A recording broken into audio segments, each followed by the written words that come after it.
A nonprofit on Anna Maria Island is experiencing chaos in its leadership as several board members chose to resign and then unresign in the past 2 weeks. The center of Anna Maria Island is dealing with a financial deficit. Now a new board president is trying to pick up the pieces and restore financial stability.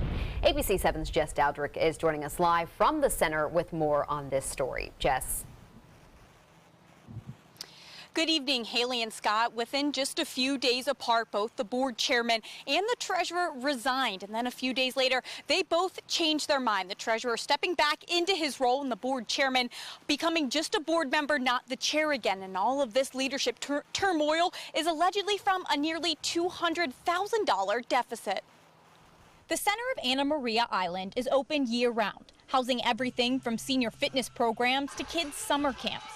An average of 250 people come through the doors every day, with about half of the center's revenues coming from those memberships. That is looking at about just over $300,000 a year. Our donations are in about $300,000 a year. Since 2009, Executive Director Kristen Lessig says that the center has had an operating deficit of about $200,000 to $250,000 a year.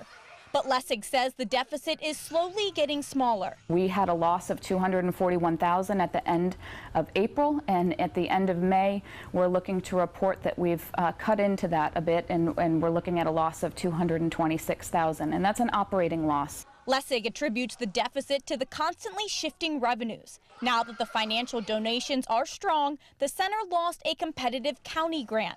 Some community members and board members attribute the deficit to mismanagement of money. The board asked Lessig for copies of all financial transactions. I then provided all the details of the information, every single transaction of our Visa card.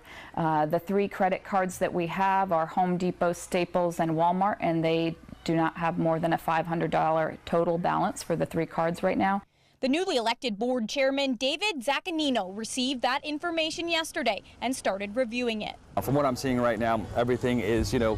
I'm not seeing anything out of line. I'm not seeing anything crazy. To those claiming mismanagement of money, Lessig says that she's happy to answer any questions. She says the center has an external audit done every year at her request. So detailed that every receipt that comes in through the center is allocated to the program that it is set up to be allocated to. Zaccanino is ready for the task of digging the center out of the financial hole. As far as city support is concerned, the center was expecting $45,000 from Anna Maria. Now, when this was on the city commission's agenda to discuss, some commissioners refused to discuss it at all. So at this point, it's unclear whether or not the center will be receiving that money. Live on Anna Maria Island, Jess Dowdrick, ABC 7, your Suncoast News. Jess, thank you.